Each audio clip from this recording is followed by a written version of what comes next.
everything in the manifesto and whatever legislative agenda will come to this House from that manifesto is in the best interest of the people of Kenya.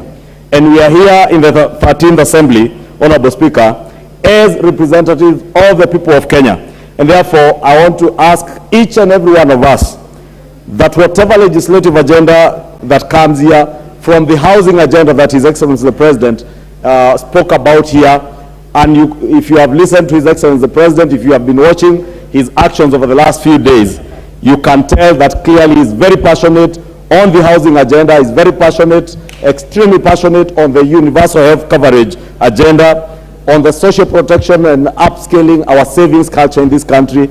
He spoke very much about that, and more so also on the decriminalization of enterprise and supporting the enterprising young Kenyans and the business community through the Hustler Fund, Honorable Speaker.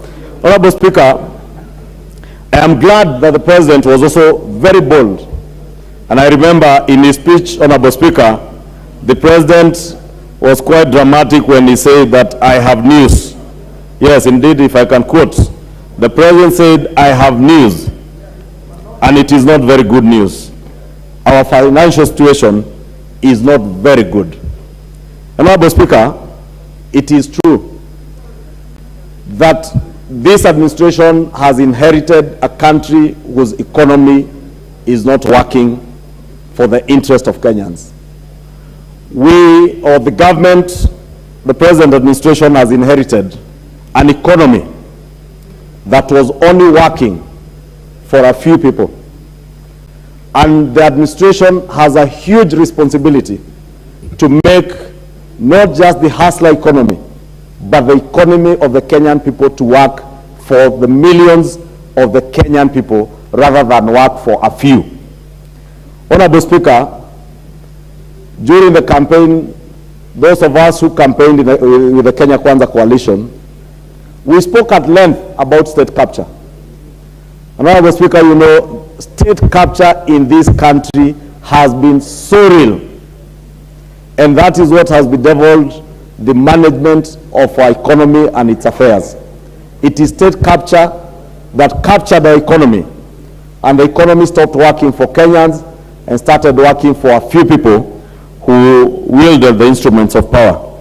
Honorable Speaker, it is my prayer, and I am confident that part of the legislative agenda that will be transacted on this floor will be to reverse that state capture of our economy and make our economy work for the millions of Kenyans who voted for each one of us here, and also those who voted for and against the president, because we must act in a manner that we help our people.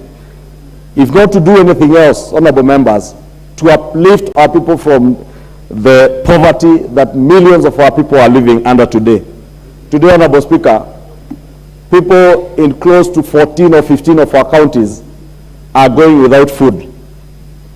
There is a drought ravaging our country, Honorable Speaker, and we cannot be able to feed our people if we do not review our budgetary estimates for this year, Honorable Speaker. And Honorable Speaker, I know the President did mention a figure of 300 billion, and it sounded humongous that you could institute budget cuts to the level of 300 billion.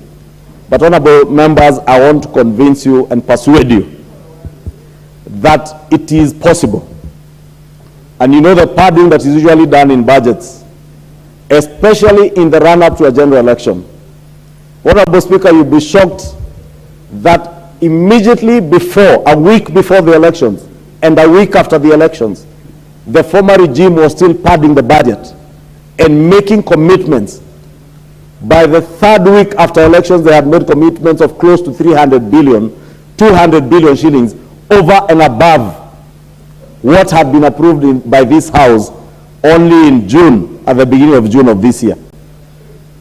And you wonder, Honorable Speaker, what is this that had to be done outside the budget under Article 223 by those who served us in the National Treasury, that could not be done and could not be done during the annual estimates only in April, 4 months ago.